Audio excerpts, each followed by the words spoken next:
I just can't resist watching this guy's stuff. But but I had to speed it up to 2x because this guy is so slow. He talks so slow. I guess he's very thoughtful. I'm getting a big picture of how he thinks now. He's thinking about the big picture. So he looks at this minutia here and he's going to describe. But I'm just going to put it simply. I already see my trade in here. These are just price bars with a lot of data on them. I could see my trade. I'm a buyer anywhere below there. And I'm going to cash out when we come back to the floor. As simple as that. I'm going to buy every new low. I got buy limits here, buy limits here. Every time we make a wick, I'm not the seller up on this top tick Tommy. Supply and demand is a very simple thing. Which trade are you going to take? Which trade are you going to take? Now, they're lovely charts. They're very pretty charts. It's really quite nice, you know. I think this is volume down here. I don't know. What do I do with all? He was going to explain. And it takes him an hour 40 minutes to explain how to. He uses the footprint. It's called. I've actually got a script called Bigfoot. I wrote. My first one, I wrote multiple tickets, and I said, "Oh, dude, this is about 11 years ago now," and I said, "I'm not going to get stopped out of this trade." I think I had about $800 in the account. And I didn't know anything about, I didn't know what a pip was, but I knew buy low, sell high, and I knew buy really, really low. And at that time, I had traded without stops for about a year and a half. And then I stumbled across the pending order. Didn't even, actually never traded pendings in commodities either. Didn't even know. To me, the most sophisticated trade is the pending order, I think. It's the wait the market come to me. It's a Fibonacci entry too, because you're saying, well, I mean, supposing you placed your orders on the Fibonacci handles and walked away because you believe in Fibonacci so much. But give yourself a little bit of breathing room and believe in Fibonacci. How about 10 Fibonaccis? So my system, you need 10 Fibonaccis. If you're a Fibonacci trader, if you're one of these guys, you're going to buy every. So here's how I read the footprint. Market profile, what I do with it. If you put a gun to my head, which I feel like there's a gun to my head every minute I'm alive, but that's just me. I'm going to say, how about we put a buy limit right here at this price? Of course, this data didn't exist when the market was back here. So this is all hindsight bullshit too, in a way, because this notch is a product of there not being a lot of trading at that level, see? There's not a lot of trading at that level. That's the vacuum. This market profile, you're looking down the chart this direction. It's a three-dimensional chart. Gotcha. Then this guy wasn't happy with that. So he's got, I don't know, this bullshit down here. What the fuck is all this shit? How is that fucking worth anything? It's only worth anything to your fucking well-being of mindset that you feel like, you know what, I like to see this stuff down here. Now shut up and go away. I'm making money. I got it. I got it. But the people that come across this and say, you mean I got to learn what this color means too? These two colors? That's right. And if you don't learn it, you're not going to make as much money as I make. No. There's people making way more money than me using the stuff that I'm talking about because they're trading bigger sizes. Being right about the trade and making $3 and being right about the trade and making $3 million. What is the difference? Money is the difference. We're trying to make money. But we so want to trust our platform and our 20 millisecond Linux loaded on a fucking what's the Apple iCore? You used to take an Apple iCore, build a virtual machine on there, right? So the machine, the chip, the new Apple chip's able to do video rendering like fucking boom, because the chip has the fucking code on it for the goddamn video renders. You know, whatever that codec is, whatever that thing that's gonna crunch it, whatever your, you know. I remember we used to load these computers and it's like, oh, you don't have the latest version of. Oh, really? Yeah, update it all. And this guy's like a little E-mini Vinny-ish on his picture. He's kind of in the E-mini Vinny slot where he's in front of all the computers, you know. It's not about making money. It's a show, I suppose. It's a show, and he wants to be in the show, and I get that because that's why I play fucking guitar. Because I'm not a fucking famous guitarist, but, you know, I want to be in the show.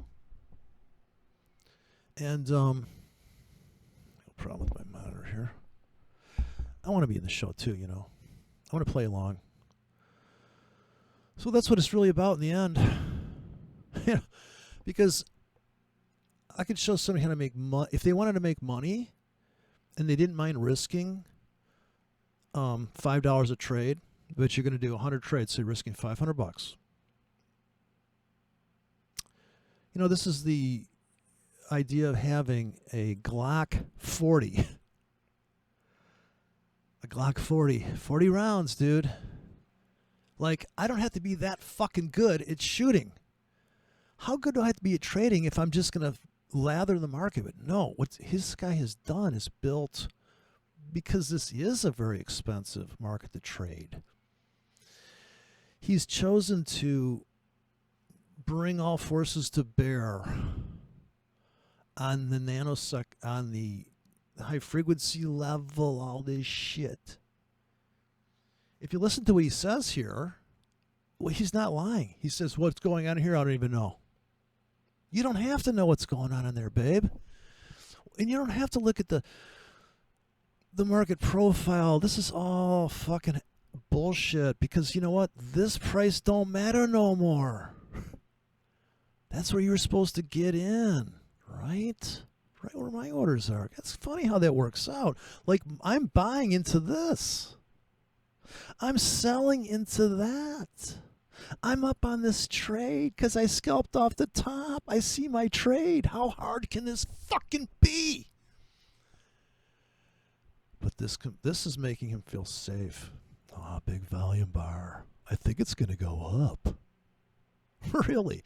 This is the same criticism I had when I went to the level 2 and beat up the level 2 guys on that fucking... I'm the most views ever in my fucking life. Because what this is it's like, I'm not a big, like, so J.R. Tolkien, right? Lord of the Rings. Dude, I just can't. Maybe when I'm older, I'll get it. I get that the cinematography is gorgeous. I get that the symphony orchestra, which I've been to a few times, I get it sounds fucking amazing. In real life, it actually sounds a little tattered. On the recording, it sounds fucking gorgeous. You know, if you get these digital symphonics, when they came out with digital CDs, I'm going to go sideways on here, but it has to do with technology. And I really do appreciate all the colors on the charts. Like, I appreciate all the fucking high frequency with the ribbon tweeters and all the fucking gorgeous high end where you can just, the air of the music's there. So when you go to a real concert, you also have the ambient sound of people dropping their bows and all that shit. And when they tune up is kind of the coolest part in a way, because this is the only organic part of the whole fucking symphony is they tuning up, putting their indicators on. But, you know, indicators and this stuff, and when you talk about money, this kind of money here, because, you know, I don't know how big this guy's trading, but apparently big enough, he's so fucking careful. But just trade small and trade more often. What's the fucking difference math-wise? There is no difference math-wise there, but the psychological comfort that comes from all these pretty colors. I think that's why the Gartleys exist. I think that's why Batgirl exists. And all these things, you know. It's like People love it. It's a show. But then there's people that say, I just want to make some fucking money. So if there's this guy, I'm still trying to figure how to approach this kid that I want to see if he can trade for me. But I have to set up the whole platform for him. And I have to hand it to him with only certain scripts. So I cannot expect this guy's going to go, oh, yeah, well, obviously this area here is going to be very expensive real estate. So I can look at this chart in a lot of different ways. This is probably more analogous. Actually, this is a real market. So imagine this is a real estate market. And I'm just going to do an aerial view analogy here, metaphor. That, so here's a part of town where people are living. It's very small part of town. And, all of a sudden they get a contract to make widgets. The widget, the widget scenario. The widget, go to the widget thing. So, hey, these guys get a contract, and lo and behold, oh my God, you know what? The company, your landlord, just went bankrupt. He's got to move to the other side of town. So he's got to reorganize. Well, they found some real estate down here. They kept going. You know what? We dug out this field and we found this unused property down here. It's unused because this is the city, this is the country. It's kind of also analogous to the song "City, Country, City," which is the best war song ever written. I mean, just the whole idea that it's a retracement. it's a swing back to the chorus. So this, you come down. All right, man. Now, I don't know what time frame this is, but imagine this is 3 years go by, and we've seen this kind of rinse and repeat in cities, right? The thing with the forest burned down, but the city's a better one because city's chaos. Markets are chaos, and they're real things. And so maybe this is New York City. It's doing well. All of a sudden, COVID hits. Okay, boom. Everybody moves to fucking Florida. And they're like, let's get and there's a whole bunch of commerce down here. Any kind of metaphor you want to put on it, but what if you owned a building, and here's where the size comes into the trade. What if you owned a building, or you own real estate that you bought, like I bought? In my mind, this is my pending order trade, that I've got a lease, I've got a pending contract that if you come here and you want to buy, I'm asking, not too much, right? This is cheap real estate down here. And I'm going to buy 3 properties down here. And if I scalp it, I'm going to get out right here. Why? Why would I get out here? Because this one's the scalp. My mouse is sticking. This one's the scalp. I'm competing with his colors here. I got to change that. This is like the worst drawing program you can imagine. Like, I still can't fucking figure it out. It's me. It's not the program, right? So we remember we had property down here. So we have the blue line. It's like in hockey. And we're going to buy anything below here. So we have 3 properties, right? And we have some stuff they're like, dude, that's too far from the power supply. I'm so sorry. The city is here. New York City, 5 years strong. 2 years of flatten the curve. Come down here, people are like, you know what? That fucking oil field there, finally, we're going to drill there. We're going to drill there. So bad stuff creates opportunities, and good stuff. I bought here, and where's the guy going to get out? Where are the scalpers getting out? Probably right about here, because they're up how much on that trade? Scalp. If they take everything off, this is the hard exit. Maybe you have a hard stop on that. But real estate guys don't have stops on trades. They're swing traders. You know, they're like, you know what? Someday. Here's what's so funny is if what they say in the news or what people think is true, why does it? What? How can it be true and then not true? It is always true that location matters in real estate. Location matters in price of trading. There's only so much real estate. They're not making any more land. Yeah, they're not making any more prices either. That's why the market's going sideways 80% of the time. There are very rarely giant moves. Bitcoin is never going to take out $70,000 until I die. Never. Bitcoin will do the same thing. I made the market call. Go watch my videos. Gold, $2,000. Sideways for 3 fucking years, 5 years. I called it sideways bullshit. Went down to 1,000, dude. Did you buy? If you're a gold bug, you're buying right now. You're buying silver, all that shit. So, are we there? Can we even take these trades? Do I need Linux to trade? So I understand this guy. He went super deep. He's probably got a fast computer. He's probably, this is when you get to the high frequency stuff, which I just think is so silly. My ticket's getting to the floor faster than your ticket by just a little bit. Okay, because the technology's there and you're going to skim the market. Great. Did you do the fucking math on how much money you put into all that hardware, all that bullshit, all the thinking?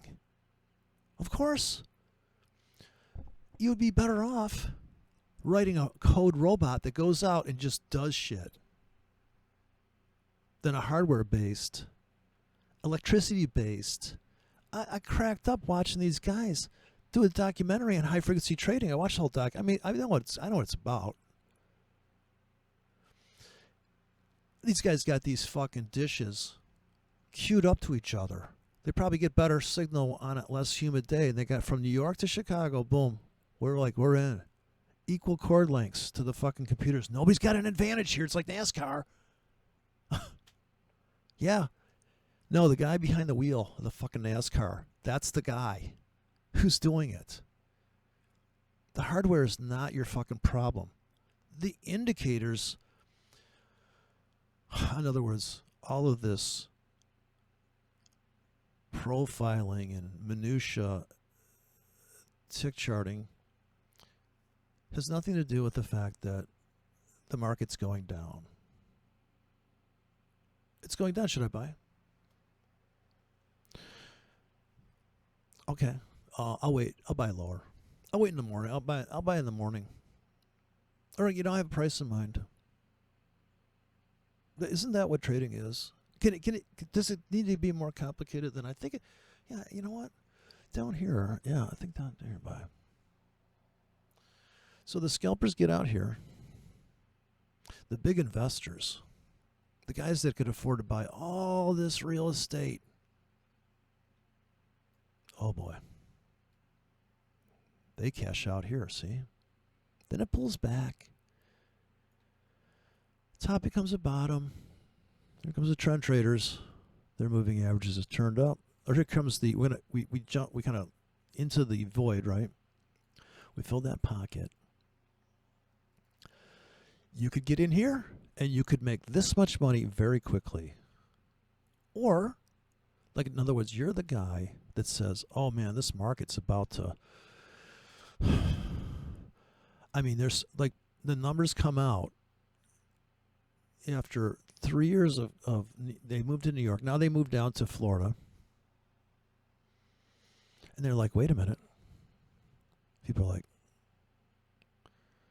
well, you know what? I want to go back home.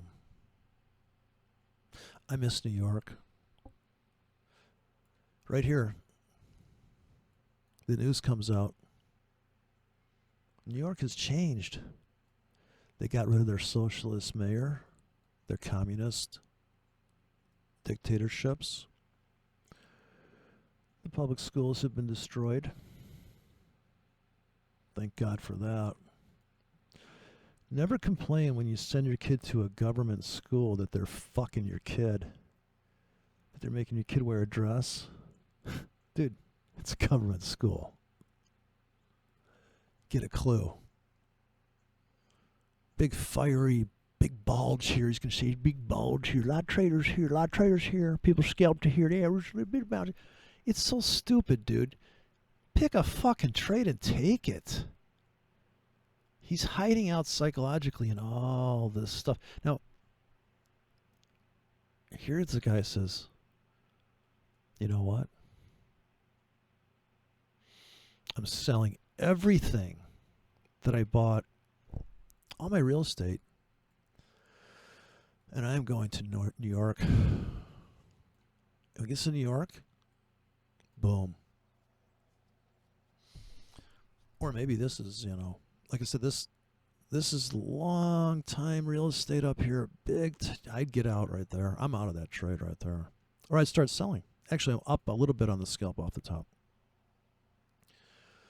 But look at these perfect structures here. Do you have to go any further? I mean, I can get through. Actually, these are better looking than candlesticks. He got a candlestick in here. He says the more volume, the wider the candlestick is. So this little tiny candle. He's got every fucking layer. This many indicators means that you just, you don't feel safe on a naked chart. So I didn't feel safe on a naked chart, I guess. I made mine just a line chart on top of a bar. So I made it as simple as I have 3 pieces of data per hour to worry about. This guy's got more data and more fucking sifting of data and templating and sifting, what do you call it? Filtering of data and oh my god, and his checklist, the 3-bar rule, and oh my god, you just die. Well, when you get 3 bars in one direction, can't take that. What? Wait a minute. Let me get at the ICT. Is that the ICT? This guy's like ICT, but with fancy. It's the ICT mindset, that well, this order flow thing. We all know what's going on here. Which trade are you going to take? Now, for the people that are the people that drive the trucks and stuff to move all these people from New York down to Florida here, that's what these are. That's the money they make. That's the spread, right? They're making the spread. They're making commissions on you even being in the market. And the option traders are making money on the premium. The guys that write calls are waiting for this to happen so that their premiums go down and they make money. And then this big move here is when my systems, I just buy at the market. This has got to be the easiest market order trade in the world. Buy at the market, buy at the market. If it's down hard, buy at the market. Even here, if it's up, you could scalp this to the back, but here you sell at the market. You sell. Why don't you sell here, though? Because of the vacuum. Can't sell now. Everybody's moving out of Florida. You're the last fucking idiot to figure out that this was the buy. So you missed the entry. I put buy limits here, like if I'm aggressive, if I want to be aggressive that day. But what I have, I think is here's what I'm saying makes my system robust. It's simple and it's scalable. It's scalable and it's simple. Simple and scalable blows away anything in the world. Because this guy can only make X. He's waiting for high probability setups. Well, every setup's high probability. I said that in the last video. I mean, it's just corny fucking, what do you call it? Word salad, talking points. Talking point bullshit. Tell me about the trade you're in. Tell me about your mental mindset. What the fuck are you thinking? We got to get to that. We got to get to why don't we take the signals from our system when we know that we back tested it and you're still afraid to pull the trigger? That's the essence. That's the kernel. That's the problem. That's what's going to keep you from even MACD traders that following a couple rules there with money trailing stop. They're making money, but they have to step up to the plate every fucking day, do that same trade over and over again. It's like a job. And people think, well, trading, once I could just, if I knew where the market was going, I would just be able to be on a desert island. No, because you always have to know where the market's going in little chunks. You always have to, like if everybody, well, if I knew that, I would just, well, nobody knows that. Nobody knows what the market's going to do in the next tick, because you could, I mean, even if you could, you can't make money making one tick. Well, the high frequency guys go, oh, and we could, Yeah, okay, but who's going to lay out that much money for that much hardware? It's not even in your league. If